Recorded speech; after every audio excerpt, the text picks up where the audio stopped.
This is from an interview between Jim Mars and I know not who, because whoever posted the whole interview didn't cite it, so I don't know who it is. In any case, I find that very, very many people in, I don't know, let's call it spirituality, because during the interview, the whole one anyway, not these clips, they do make a point about religion versus spirituality, and of course they prefer spirituality because spirituality means whatever you want it to mean, so there you go. Of course they bash religion without defining the term really, so that's extremely generic and easy to do, because the term religion basically covers just about every single human being who has ever lived and what they believed, their theology. So there you have it. I mean, who cannot criticize that when your target is so gigantic, right? You're bound to... If indeed we are pieces of the universal energy entity, then we are all part of God. True, but yeah, look, we're never going to know. Yeah. Now what happens is that from that universal energetic source of truth comes some of the spiritual messages that have been passed down through the various religions. Now the problem is passed down. When it starts in with the humans, it's like the old parlor game of you get 10 people to stand in line, and the first person whispers a sentence in the second person's ear, and then it goes all the way down the line, and by the time you get to the 10th person, it very often does not sound like the very same thing that was said originally. And this is what has happened in religion.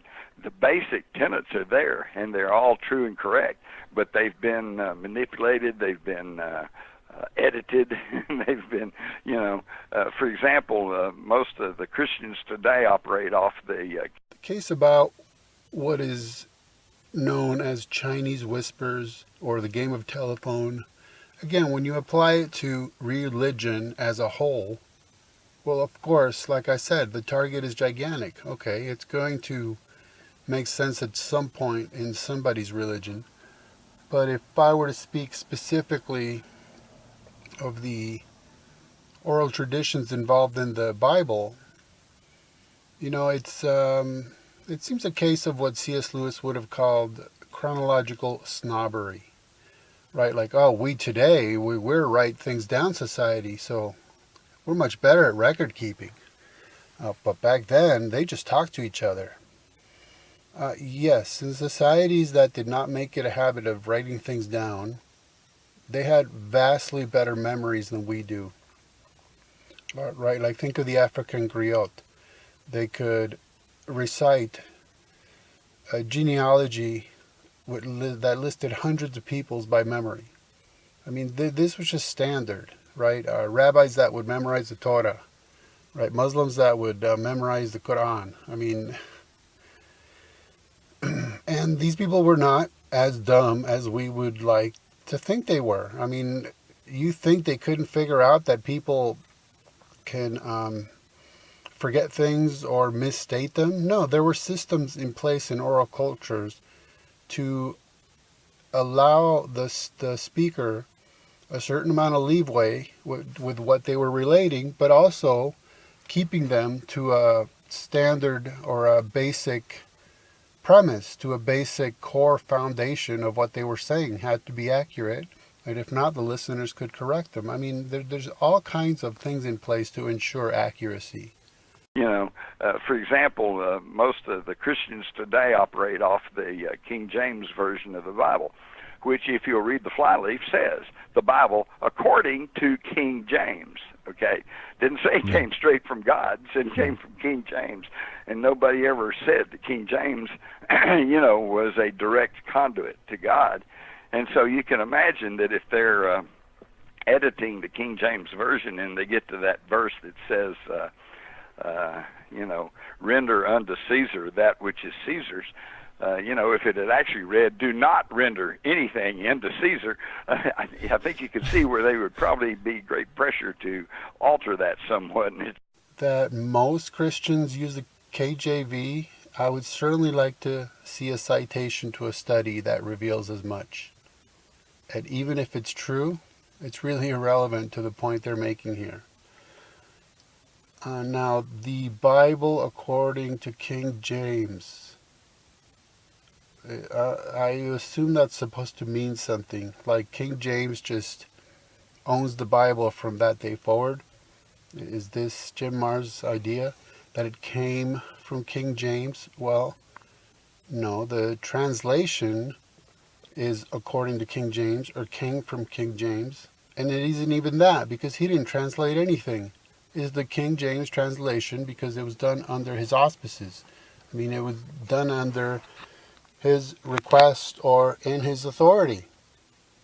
So the issue of render unto Caesar and how, well, it could have been altered, or could have been easily altered. Yeah, okay, fine. And if it was, we would know about it. Because the King James translators didn't collect every single manuscript in every single language all over the planet and make their translation and then destroy the old manuscripts. I mean, if they changed anything, we would know it because we have the old manuscripts.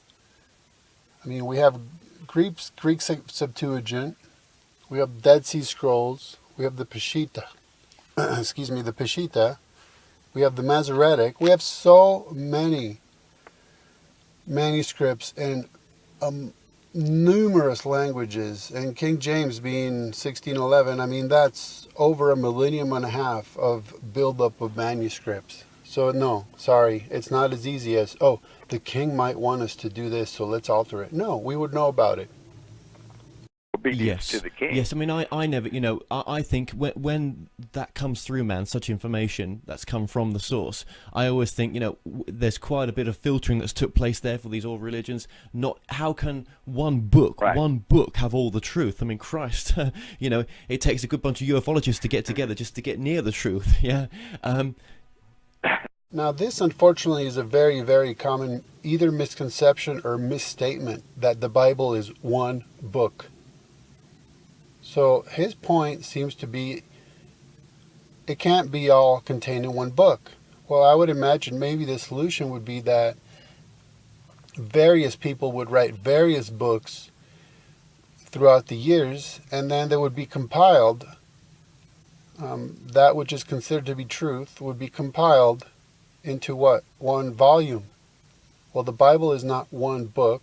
That's what it is. It's one volume. It was written by around 40 authors in 3 different continents across a span of millennia. And he thinks he can dismiss it by just saying it's one book. It's not. If you know anything whatsoever about the Bible, you'll know it contains books, plural. It's a volume. It's not a book. Now, of course, the Council of Nicaea. That's exactly it. And then you go back and read about, like, the Council of Nicaea, where they threw out about half the books of the Bible, including reincarnation. No wonder we don't know the full truth. I think people, it's crazy. We live in a world where people will die for this truth, yet they won't die for love. And I always say to people, in any truth, how much does it come from love? And that's it. Now, of course, the Council of Nicaea. Boy, that would have been some good old time to hang out there, because apparently they were behind absolutely everything. They're blamed for just about anything you want to blame anything on. In this case, they threw out about half of the Bible's contents. Okay, I would like to see some research on that, please. Somebody provide me a citation.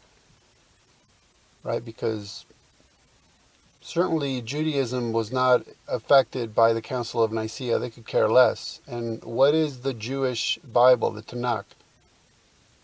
Well, the canon is exactly the same as the Protestant Bible. I mean, it's just a common canon. To say that they threw out half the Bible would have to mean that you could point to a time before the Council of Nicaea and show how the official canon of Judaism and Christianity contained books which it no longer contains. So what we're really getting at is, let's say you were compiling a book about tennis and somebody submits an article about underwater welding safety procedures. You would not allow that book in the anthology you're putting together because it doesn't fit. It's not relevant. It's on a different issue. So what Jim Marrs seems to not like is the fact that obviously Gnostic texts were kept out of the canon. And if you ever read the Gnostic texts, you'll understand why. In fact, read my book, The Apocryphal Jesus, where I review 35 different apocryphal texts of various sorts. Some are Gnostic. And it's a very simple read. I just point out, hey, here's the places where it agrees with the New Testament, and here's the places where it doesn't. And where it doesn't, it's very obvious why. From Jesus using extremely Gnostic language, which he was not known to use otherwise, to just simple historical errors like pointing out that the temple during Jesus' time was Solomon's temple. Well, it wasn't. I mean, whoever wrote that just simply was beyond the time that he claims to have been writing about, and didn't know that. It's really that simple. And then the interviewer mentions that reincarnation. Oh, reincarnation was removed from the Bible. Well, here we have great news again, because we have older manuscripts than from the time of the Council of Nicaea, so it's this simple. Go in the old manuscripts and show me where the Bible teaches reincarnation. It's that simple, but nobody has been able to do that as many times as they claim it. I mean, I had another New Ager claim that to me. And I asked that key question. Well, we have older manuscripts. Show me. Well, those older manuscripts, they're kept in the Vatican archives. Oh, well, isn't that convenient to merely make that assertion without this single shred of proof? I mean, you could claim anything is hidden away in the Vatican archives. Yes, they have the skull of the original Mickey Mouse, don't you know? Yeah, they don't want to reveal that shocking fact. I mean, you could just say anything you want. These are mere assertions, mere claims. These guys have no clue what they're talking about. It's really that simple. Yeah, I think you'd agree with me that at its most basic, love is truth. If you love somebody, you don't lie to them, right? And in fact, I had a little thing I put together called the Spirit of Truth, and it gets into exactly what you're talking about. Most Christian religions today say if you simply believe in Jesus, you're saved and you're okay. Well, if you go back to the Old Testament, the New Testament, on 3 different occasions in Matthew and Mark and Luke, Jesus to his disciples said, you don't even have to believe in me. You can blaspheme me against me, and that can be forgiven. He said the one thing that will never be forgiven is to blaspheme against the Spirit of truth, well, or against the Holy Spirit. Well, what exactly is the Holy Spirit? Well, in John we find that he says that I'll bring you the great comforter, the Holy Spirit, the Spirit of truth. In other words, there is truth. In the universe, there is truth. There is a material universe that we have to deal with, and there are planets, and on these planets there are plants, and there's animals, and there's all kinds of material things, and this is just truth. I guess what I'm trying to get at is, okay, let's take a shovel. There's a useful tool, okay, but it can be used to kill somebody, right? So the truth is the shovel. The question is, who's wielding the shovel and what is their intent? God, yeah, that's so true. That's so true. Thank you for what you're sharing. I really appreciate it. It's so deep and it's needed right now. It really is. I get. Yeah, and it's what surprises me is you're one of the few people that I've done interviews with who have actually even asked these questions. But every interviewer, I think, is on their own journey, and I think for my journey, I think I've had to look at the conscious side. It's been. Well, do you know what it is? I've been channeling, and because of my channeling, it's set my own truth up, and it's brought in a deeper side of me, a deeper depth. Some interviewers don't. Now, they won't die for love? What? Um, People die for love all the time, even if misguided or out of true passion. I mean, people die for love all the time, whether they're missionaries in other countries where they know they're risking death, whether there are crimes of passion, whether, I mean, there's so many categories. It's kind of ridiculous. The kind of assertions that these guys make to each other and just absolutely accept and praise. Oh, yes, that's definitely true. What? No. I was certainly not aware that Jesus says you don't have to believe in me. In fact, he said, the exact opposite. But Jim here, I'll give him this much. He appears to have very, very loosely paraphrased, because then he makes clear that he's actually referring to Jesus saying that blaspheme against him would be forgiven. But that has nothing to do with a lack of necessity in believing in him. So that was extremely sloppy at best.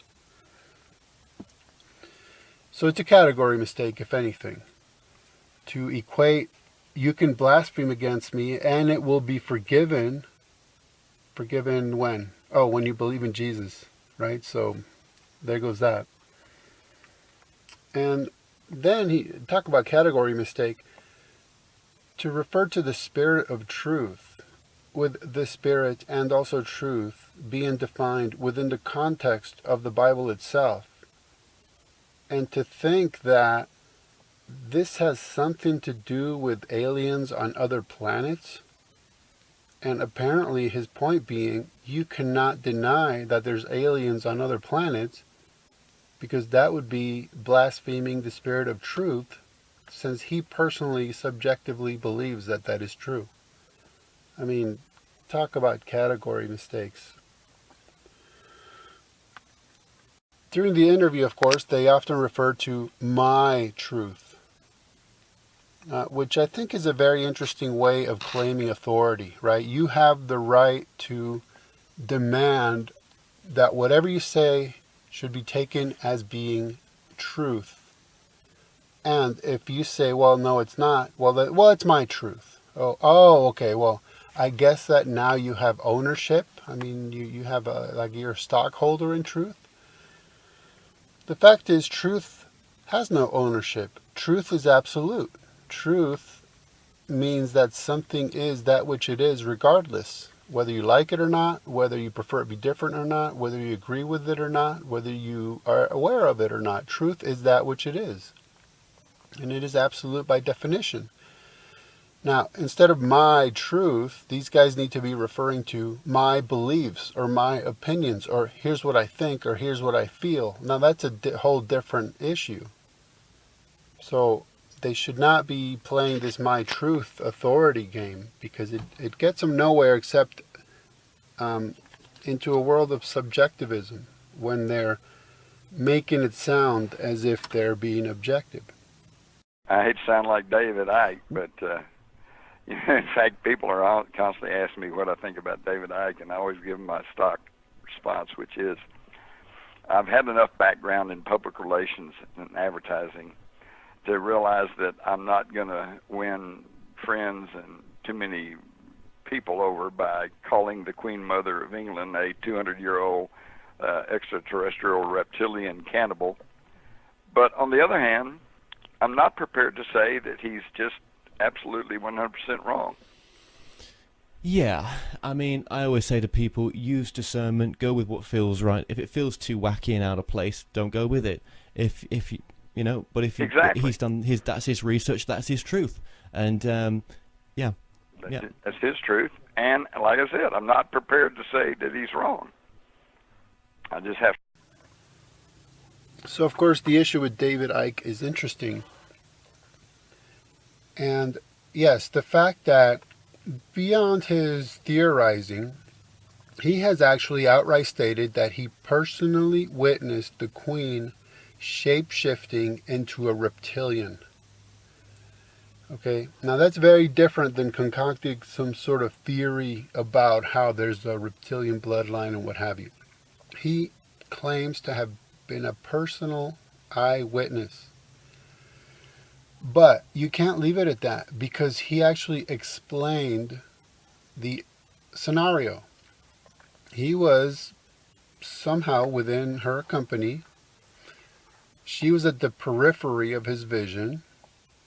And he explains that oftentimes when, your eye twitches a little bit, you dismiss what you see, but you shouldn't, because you really saw something. In other words, what he explains is that she was at the periphery of his vision, and sometimes your eye muscle twitches slightly, so your vision is obscured or blurred or not focused for about, half a second, right?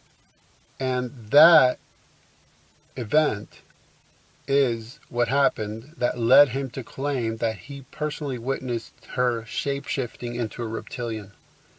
Okay, it's like the videos of these guys that watch TV and they obviously need a new antenna or something because the signal breaks for a second, but then they pause it and they show you how during that break in the feed or the picture went bad for just a second. Oh, it was really because they were shape-shifting into a reptilian. What? Dude, you just need a new antenna. So David Icke's muscle twitched slightly. So for a second, a fragment of a second, his vision wasn't focused. And at the periphery of his vision, the queen went, blurry or just whatever. It wasn't in focus for 1 second. And his imagination, which is obviously wild, kicked into high gear. And there you go. Now he claims he actually witnessed her shape-shifting into a reptilian. Because today everything is just subterfuge, lies, deceit.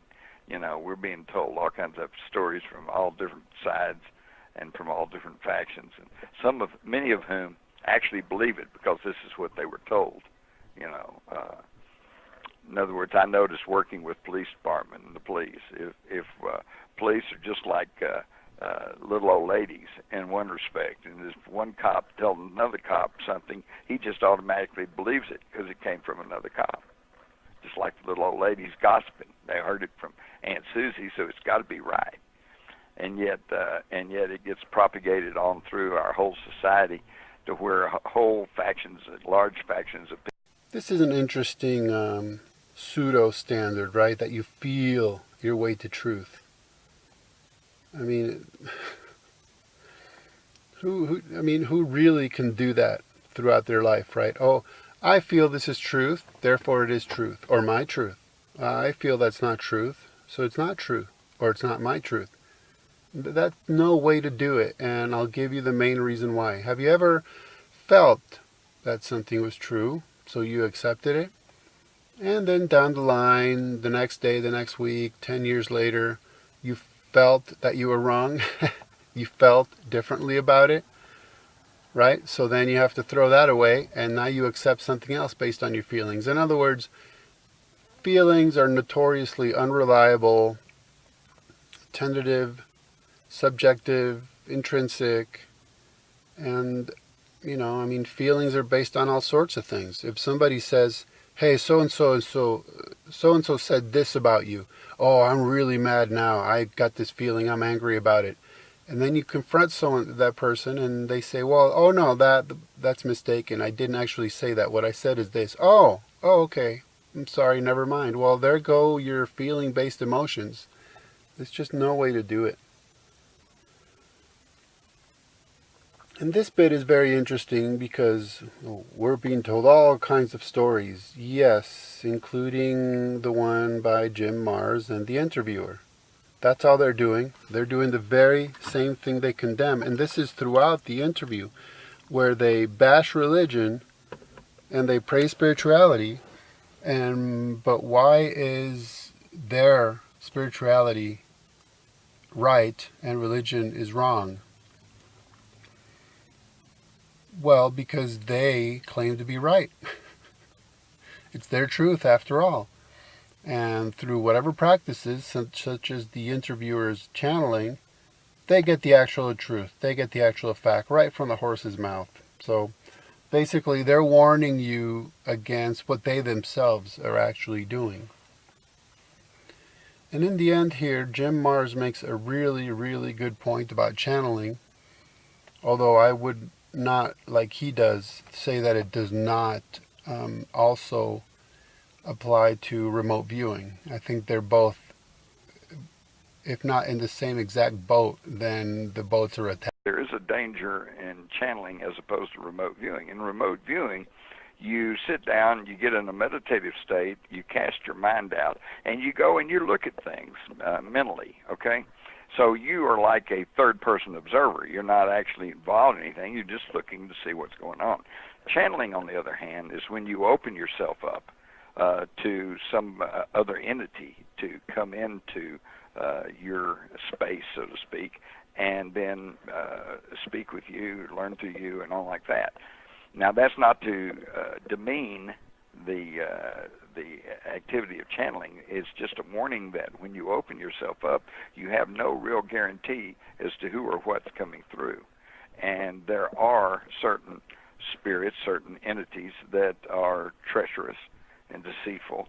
And like, for example, if you decided you want to sit down and you wanted to channel Adolf Hitler, okay, well, you know, there could be some malicious spirit that comes along and says, oh, that's me, I'm Hitler, what do you want to know?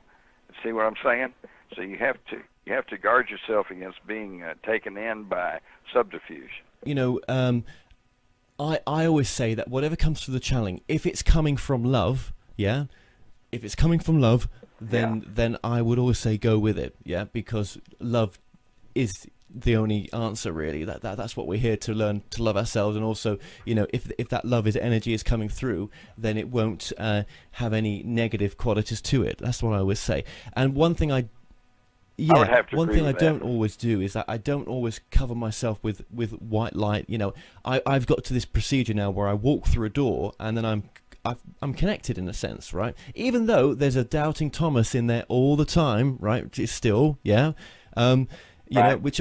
Right, but I think that's always good to have a little dose of healthy skepticism. Yes, absolutely. If I didn't do it and ignored it, I found that very interesting, especially since the interviewer is a channeler, and Jim Mars was honest enough to warn him against it. But then the interviewer just kind of plays it off like, well, you know, if I'm channeling and Hitler speaks to me this and that, well, what would make you think that if some entity pretended to be Hitler, they wouldn't approach you out of love? I mean, how easy could that be? Oh yeah, you know, on Earth I was a real jerk, and now that I'm in the higher plane, I realize my mistakes, and now I'm all about love, baby. Yeah, it's the new hippie Hitler, you know, nice guy, buddy Hitler. I mean, again, he's basing it on feelings, and if he feels love, then it must be true. Well, when you're in a meditative state of hyper-awareness or hyper-oppression, really, how easy would it be to fool a guy who believes in my truth and feelings? I mean, this whole entire interview is an absolute train wreck. And like I said, mostly because these guys set themselves up as the authority.